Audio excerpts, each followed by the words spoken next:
Baik, bismillah. Assalamualaikum warahmatullahi wabarakatuh. Baiklah, ikhwan dan akhwat rahimani wa rahimakumullah, para santri dan santriwati Sekolah Islam Ulun Nuha yang semoga menjadi generasi yang soleh dan solehah penerus umat ini.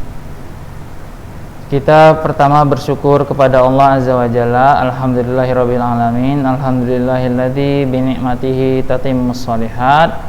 Kemudian kita berselawat kepada Nabi Muhammad SAW. Semoga Allah Azza wa Jalla dengan rahmat dan karunia-Nya memberikan selawat dan salam kepada Nabi kita Nabi Muhammad SAW. Dan semoga selawat ini juga diberikan kepada keluarga beliau, sahabat-sahabat beliau, serta setiap orang yang mengikuti ajaran beliau dengan baik hingga akhir zaman. Amin ya rabbal alamin. Kemudian pada sesi rekaman kita ini, yang mana kita masih berada di pekan yang kedua dari semester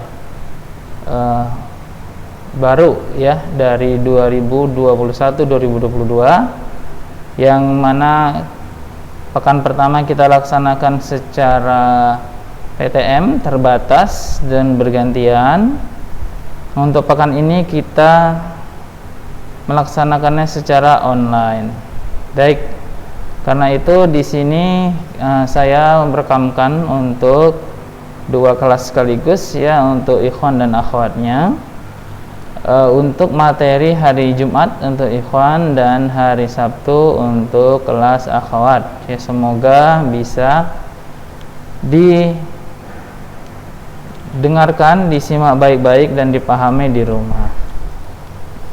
Oke, nah untuk rekaman silakan dilihat buku yang sudah dibagikan dari sekolah ya. Alhamdulillah kita masuk ke halaman 4 dari buku Fiqhul Mawarith, dari buku yang akan berbicara tentang fikih pembagian harta warisan ya. Jadi silakan langsung buka halaman 4. Karena ini pelajarannya online atau rekaman, kita tidak akan mengulangi pelajaran yang kemarin, karena bisa diulangi sendiri dengan melihat rekamannya.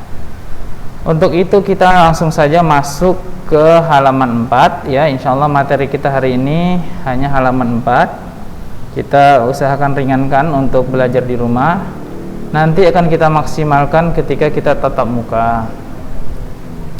Baik, langsung saja ke judul pertama, yaitu Syurutul Irthi. Syurutul Irthi apa artinya? Syarat-syarat warisan ya. Syurut itu dari kata syartun ya. Wa syurutul irthi thalathatun. Nah, dan syarat-syarat warisan ada 3 ya. Jadi ada 3 syarat agar kita bisa melaksanakan pembagian warisan. Nah ya, kalau yang lalu kita kan arkanul irthi ya, rukun. Nah itu adalah suatu aspek yang harus ada agar bisa dilakukan pembagian warisan. Nah kalau ini syarat ya, yang akan kita pelajari ini syarat-syarat itu dia sesuatu yang harus ada terlebih dahulu ya, agar bisa kita laksanakan pembagiannya ya. Jadi dia mendahului sesuatu yang disyaratkan ke sesuatu yang menjadi pokok pembahasan. Terpenuhi syaratnya, maka akan bisa dilakukan pembagian tersebut. Jika tidak terpenuhi syaratnya, maka tidak bisa gitu ya. Jadi suatu syarat itu harus terpenuhi terlebih dahulu, baru kemudian bisa melakukan ibadah yang ingin dilakukan ya. Sebagaimana sholat ada syaratnya, yaitu bersuci, berwudu kan gitu ya. Jadi harus berwudu dulu, terpenuhi dulu syaratnya, baru bisa dilaksanakan sholatnya. Nah demikian pula untuk warisan, ada syarat-syaratnya. terpenuhi dulu syaratnya ini, baru bisa dilakukan pembagian warisannya. Oke. Ada berapa syaratnya? Syaratnya ada 3. 1, tahaqququ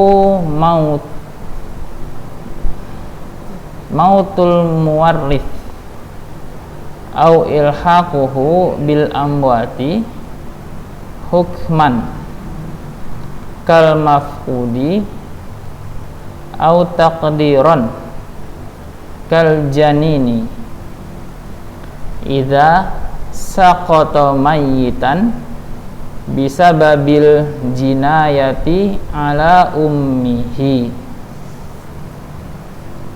Tsanian, kedua, langsung kita baca aja dulu ya. Tahaqququ hayatul muwarrithi hina mautil muwarrithi. Afwan, kita ulangi. Nomor 2, tahaqququ hayatul warithu hina mautil muwarrithi au ilhaquhu bil ahya'i hukman kal mafkudu wal hamlu. Yang ketiga, al ilmu bimuqtadot tawarruth min qarabatin au nikahin au walain. Oke, tayyib. Itulah 3 syarat warisan. Apa yang pertama? Yang pertama adalah kita yakin atau telah diyakinkan wafatnya al-muwarrith. Apa al-muwarrith kemarin? Al-muwarrith itu adalah mayit ya, orang yang hartanya diwariskan kepada ahli waris. Al-muwarrith adalah orang yang hartanya diwariskan, yaitu sang mayit. Jadi kita sudah yakin akan matinya sang muwarrith ini. Ya, dan baik dengan disaksikan langsung bahwasannya sudah mati, ataupun ilhaquhu bil amwat, ataupun dia matinya ya dengan cara yang kita sudah bisa memastikan dia mati secara hukum. Kal mafqud, misalnya tadi atau yang kemarin kita sampaikan, orang yang hilang yang sudah ditunggu selama beberapa tahun tidak kunjung kembali, yang menurut Amirul Mukminin atau pimpinan kaum muslimin atau penguasa daerah itu, maka dia sudah dihukumi seperti orang mati. Nah, orang yang dihukumi seperti orang mati ini, maka istrinya menjalani masa iddah dan hartanya bisa dibagikan sebagai warisan. Au takdiran kal janin, ataupun diperkirakan seperti janin ya, apabila janin itu gugur ya dalam keadaan sudah mati karena ada tindakan aniaya atas ibunya misalnya. Oke ya. Baik, jadi nomor 1 ini adalah syarat nomor 1 adalah kita yakin akan kematian sang muwarith atau sang mayit yang mewarisi harta, baik dengan menyaksikan langsung ataupun dia ditetapkan mati oleh pengadilan, oleh penguasa, karena dia sudah hilang selama beberapa tahun lamanya dan sudah ditunggu. Nah gitu ya. Jadi ketika sudah betul-betul mati orangnya, baru kita bisa melakukan pembagian warisan. Ya, ini sebagaimana yang sudah saya isyaratkan sebelumnya ya, ada sebagian orang yang keliru. Mereka mengatakan bagi-bagi warisan sementara orang pemilik hartanya belum mati. Nah, pemilik harta belum mati ini artinya dia belum bagi-bagi warisan, karena syarat bagi-bagi warisan adalah yang memiliki harta sudah mati. Adapun kalau yang memiliki harta masih hidup, maka namanya bagi-bagi hadiah, bukan bagi-bagi warisan. Bagi-bagi warisan itu orangnya sudah mati, baru dia hartanya kita bagi-bagi. Gitu ya. Baik. Nah, kemudian kita ke nomor 2.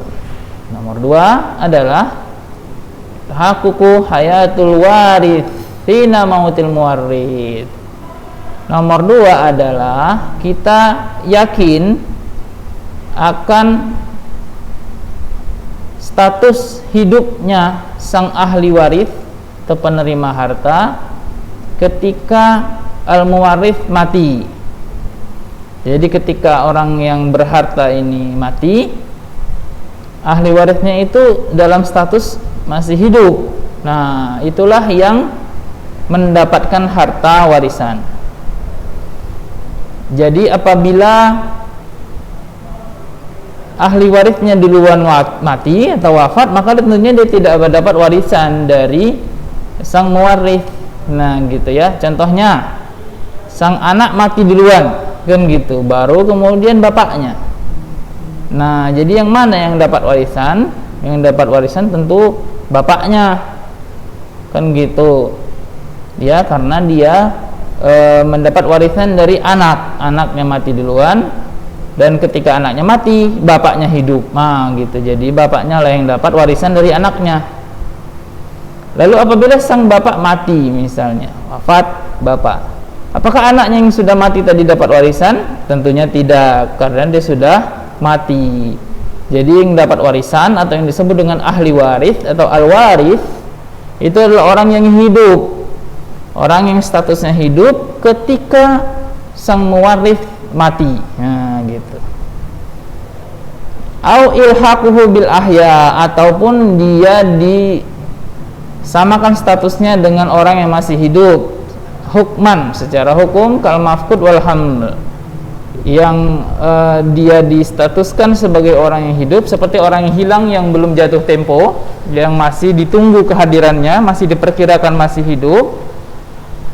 Ataupun janin di dalam kandungan, ya, jadi janin yang sudah ditiupkan padanya ruh, ya. Nah, ini digolongkan orang yang hidup. Jadi kalau misalnya ada bapaknya meninggal sementara anaknya masih 4 bulan, contohnya 6 bulan di dalam kandungan, maka anaknya ini tergolong mendapatkan warisan, ya.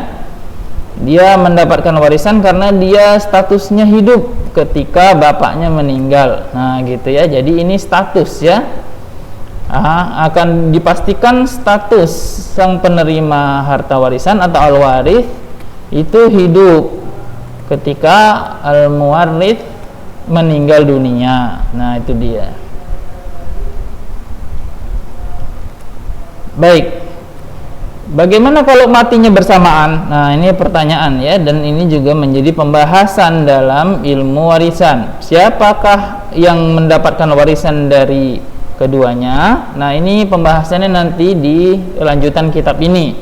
Apabila misalnya kedua-duanya, ketiga-tiganya, keempat-empatnya atau semua satu keluarga berada dalam pesawat, misalnya pesawatnya meledak, yang mana yang mati duluan? Nah, kan gitu nggak ketahuan dan bisa dipastikan matinya berbarengan.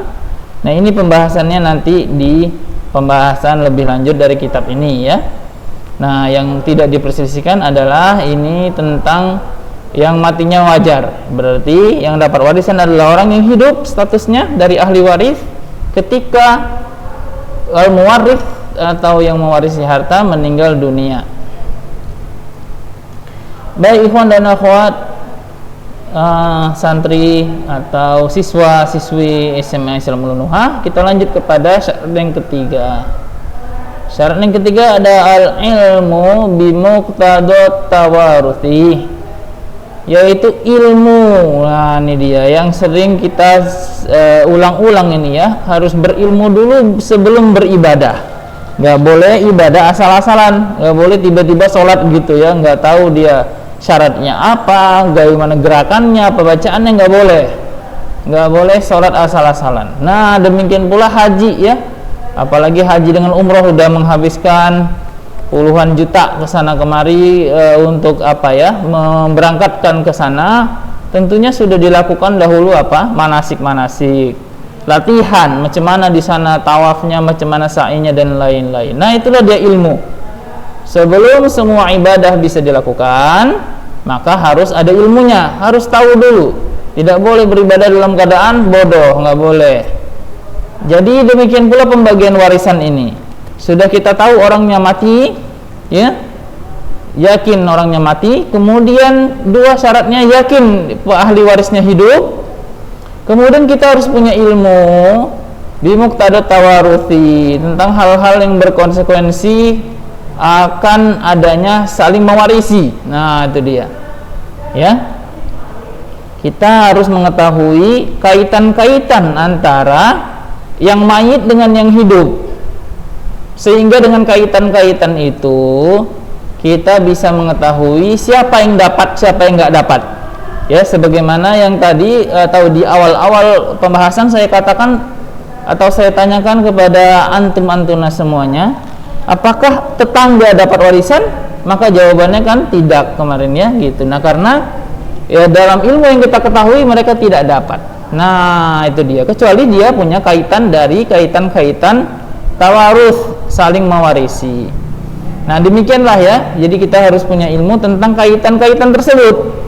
Ya, misalnya ini ngaku saya istrinya, kan gitu. Wah, mana buktinya gitu. Saya istri ketiga, saya istri keempat gitu ya. Nah, maka harus ada buktinya. Mana buktinya? Baru kita bisa kasih warisannya. Nah, gitu ya. Jadi harus ada ilmu tentang kaitan waris mewarisi antara yang hidup dengan yang mati. Oke. Minal qorobah, dari kekerabatan. Nah, ini ya, dari sisi ayahnya, ibunya, kakeknya, neneknya. Nah, harus ada yang memberikan tentang kaitan ini, ilmunya tentang kaitan ini, penjelasannya tentang apakah dia benar neneknya, apa benar kakeknya. Nah, gitu ya. Ataupun anak cucu, cicit dan seterusnya. Nah, gitu ya, itu qorobah. Kemudian ataupun status nikah. Nah, ini ya, ini saya, apakah dia suaminya, istrinya yang sah, kan gitu ya. Istrinya ada satu atau ada di istrinya tiga, mengaku ya istrinya yang ketiga, kan gitu ya. Ini harus ada ilmu tentang kaitan-kaitan pernikahan dari sang mayit dan sang ahli waris yang masih hidup yang menerima harta. Terakhir, kaitan apa yang dapat warisan? Al-wala. Nah, al-wala ini perbudakan, yaitu apabila sang budak mati, maka apabila dia tidak memiliki keluarga lain selain majikan yang dahulu membebaskannya, maka majikannya itulah yang mendapatkan harta. Nah, gitu al-wala ya. Al-wala itu kaitannya antara tuan dan majikan di dalam perbudakan. Ya, mungkin nggak ada sekarang ini, zaman sekarang ini tahun 2021, tapi mungkin saja akan kembali terjadi pada masa-masa yang akan datang di perang-perang akhir zaman ya. Nah, itu keniscayaan ya, tidak jauh lagi insyaallah kita sudah di akhir-akhir zaman. Baik, nah demikianlah ya menjadi syarat-syarat untuk adanya pembagian warisan, yaitu memang pasti mati yang punya harta, pasti hidup yang akan menerima harta, dan ada ilmu tentang kaitan kekeluargaan ataupun pernikahan ataupun wala, perbudakan antara kedua orang yang saling mewarisi. Tanpa ilmu ini tidak bisa dilakukan pembagian harta. Oke, nah itu syarat-syarat dari warisan ya, syarat-syarat pembagian warisan. Kalau terpenuhi syaratnya, maka bisa kita bagi-bagi. Kalau enggak dipenuhi syaratnya, maka enggak bisa dimulai pembagiannya.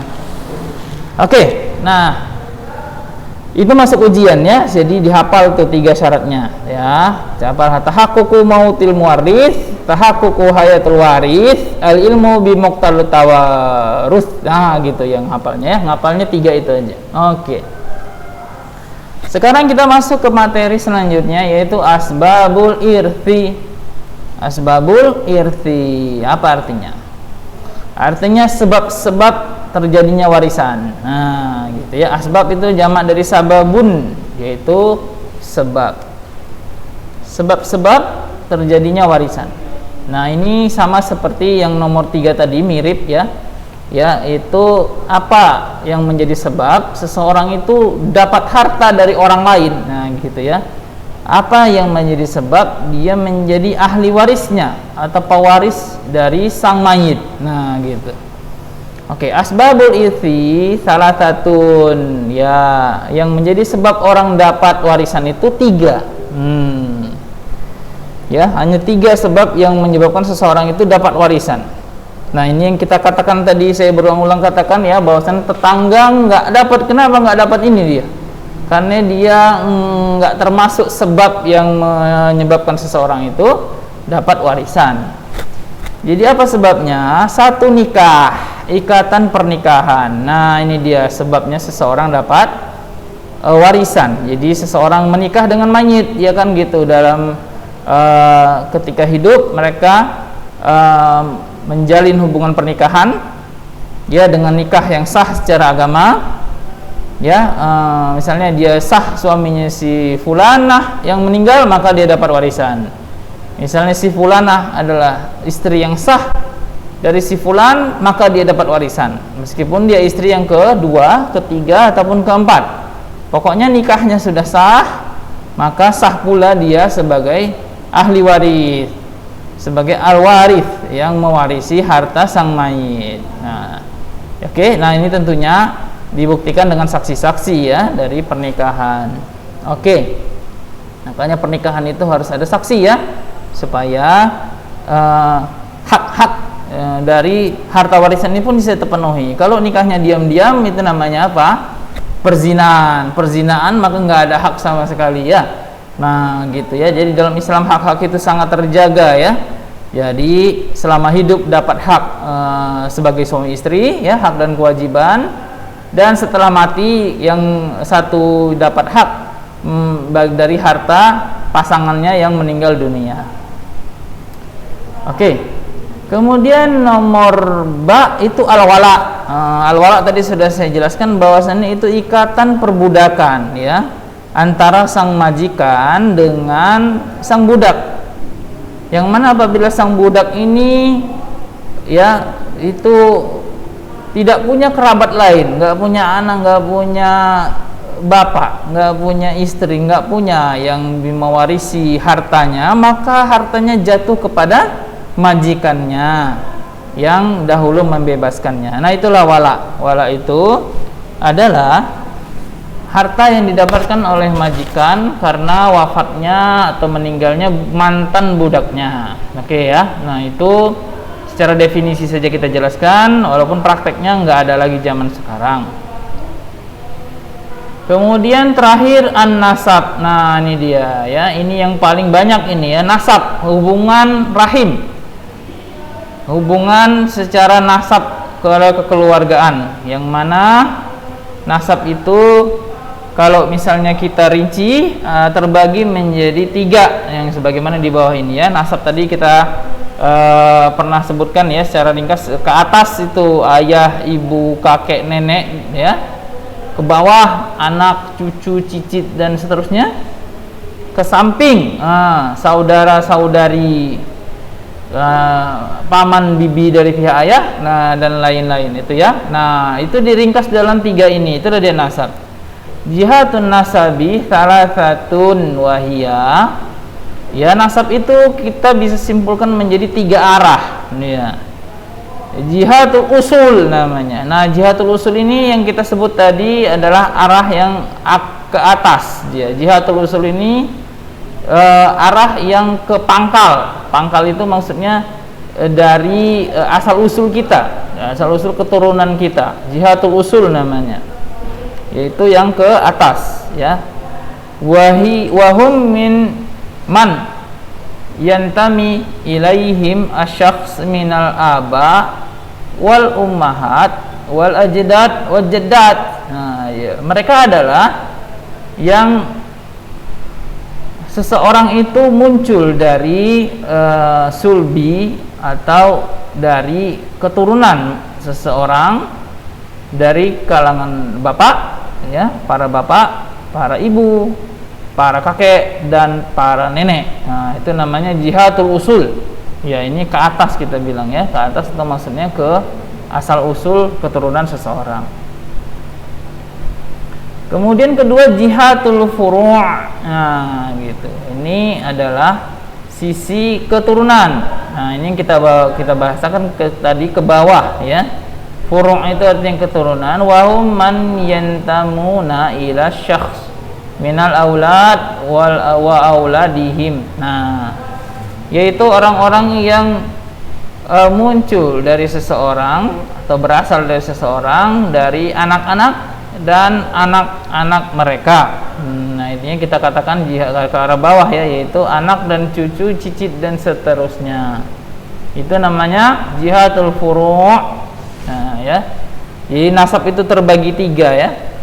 Itu dihafal ya. Nasab terbagi 3 apa-apa aja? Ya jihad usul, kemudian jihad furu'. Nah, jihadul usul dan jihadul furu'. Oke. Kemudian yang terakhir jihadul hawashi. Jihadul hawashi ini kayak yang saya bahasakan kemarin, ke samping ya, sisi ke samping. Nah, gitu ya. Jadi ke atas usul, ke bawah itu furu', kemudian ke samping itu hawashi istilahnya. Wahum man yantamuna ila abawai syakhs wa ajdadihi minal ikhwah wa auladihim wa a'mami wa auladihim. Nah, siapa saja hawashi itu?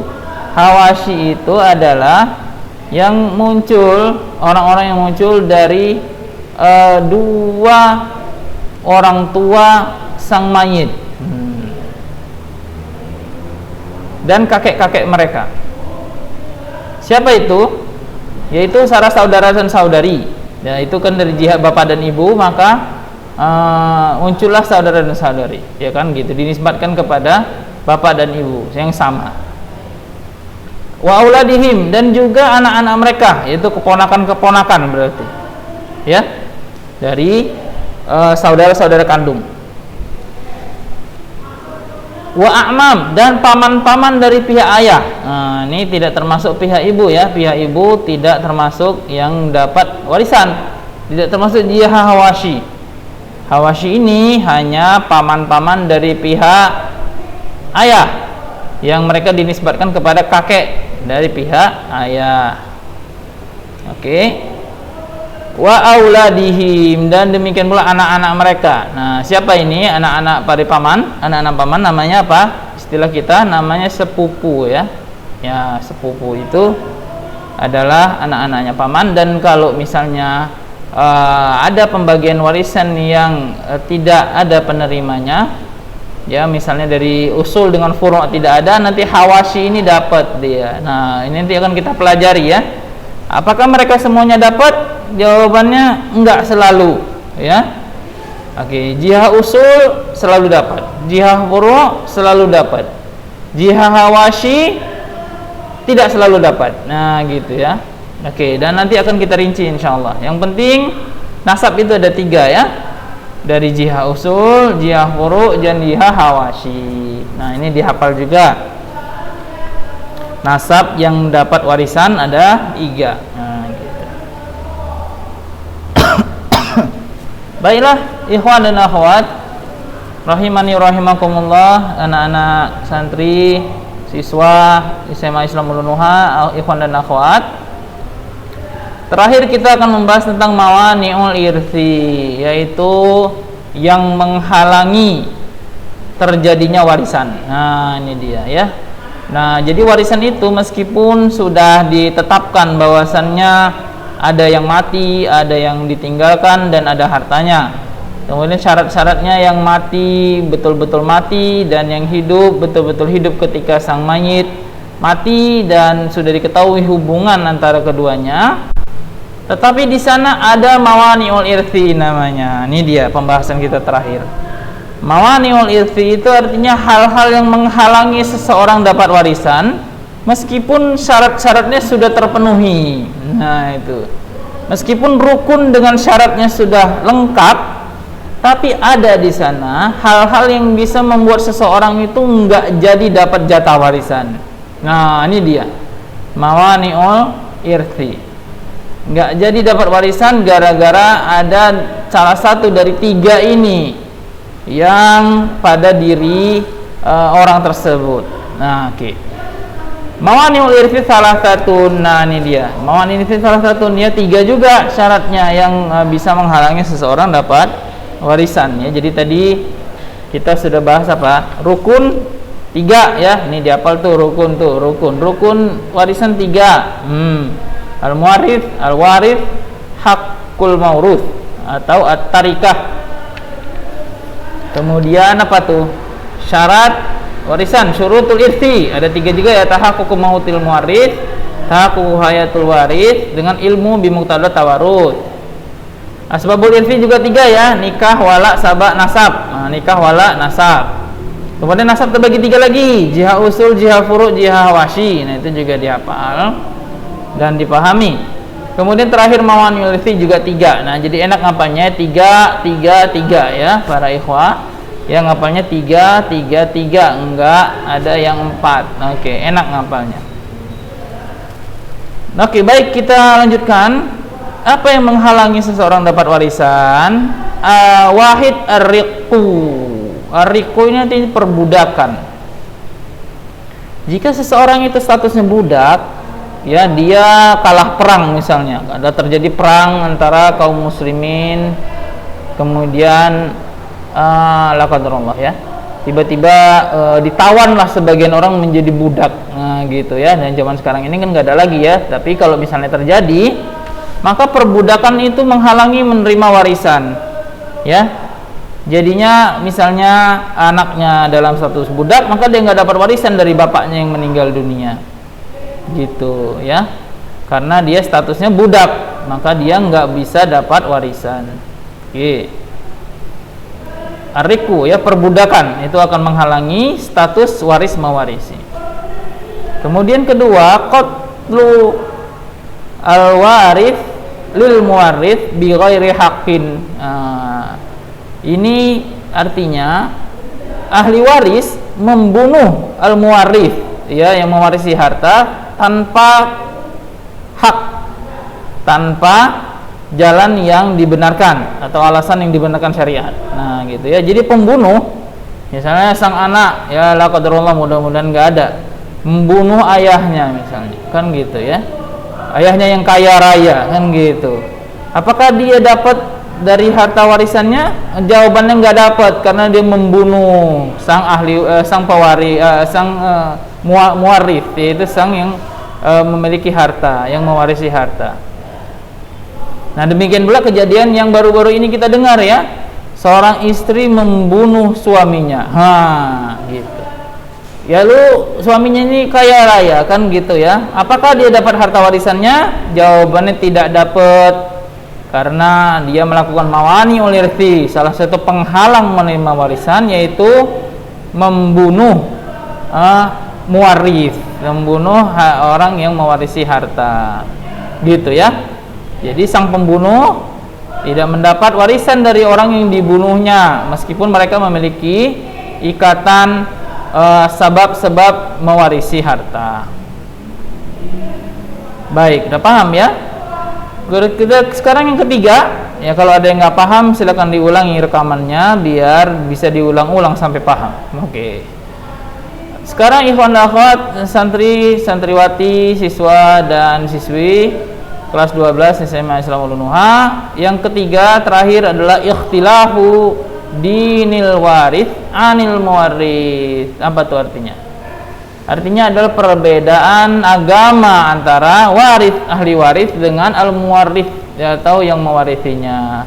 Nah, ini juga menjadi penghalang. Misalnya salah seorang darinya non muslim, nah ya, maka mereka tidak saling mewarisi. Bapaknya agamanya lain, anaknya agamanya lain, maka tidak bisa saling mewarisi ya. Nah, gitu ya. Saudara agamanya lain, saudaranya lagi lain lagi. Nah, itu nggak bisa terima gitu ya. Nah, oke. Ya, jadinya yang kalau yang satu Islam, yang satu non Islam, walaupun mereka punya kaitan nasab atau kaitan wala atau pernikahan ya, maka tidak bisa saling mewarisi karena ada perbedaan agama. Oke. Yang satunya Islam, yang satu non Islam, maka tidak bisa saling mewarisi. Yang mewarisi bagaimana? Yang sama-sama orang Islam, yang sama-sama berada di dalam agama Islam.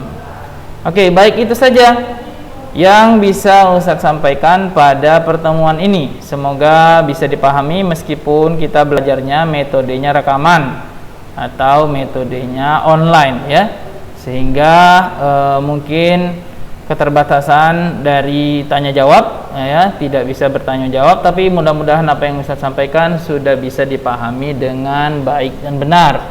Rekaman ini untuk santri ikhwan dan akhwat yang akan belajar lanjutan dari ilmu warisan pada hari Jumat untuk ikhwan dan hari Sabtu untuk akhwat ya, sampai halaman 4 kita selesaikan. Kemudian kita akan lanjutkan kembali pada pertemuan berikutnya untuk halaman 6 ya, pada materi halaman 6 yang akan menjelaskan tentang al-warithuna minar rijal. Siapa-siapa saja dari kalangan laki-laki yang mendapatkan harta warisan, dan siapa-siapa saja yang dari kalangan wanita yang mendapatkan harta warisan ya, secara umum dari kalangan laki-laki dan kalangan wanita. Oke, itu saja yang bisa menjadi materi kita pada hari ini ya, untuk warisan dari kalangan atau ahli waris dari kalangan wanita dan kalangan laki-laki. Kita sempurnakan pekan depan insyaallah, mudah-mudahan sudah bisa bertatap muka kembali. Jazakumullahu khairan, terima kasih, semoga Allah membalas dengan kebaikan bagi santri-santriwati yang sudah mendengarkan dengan baik. Kita tutup, subhanaka Allahumma wa bihamdika asyhadu alla ilaha illa anta astaghfiruka wa atubu ilaik. Assalamualaikum warahmatullahi wabarakatuh.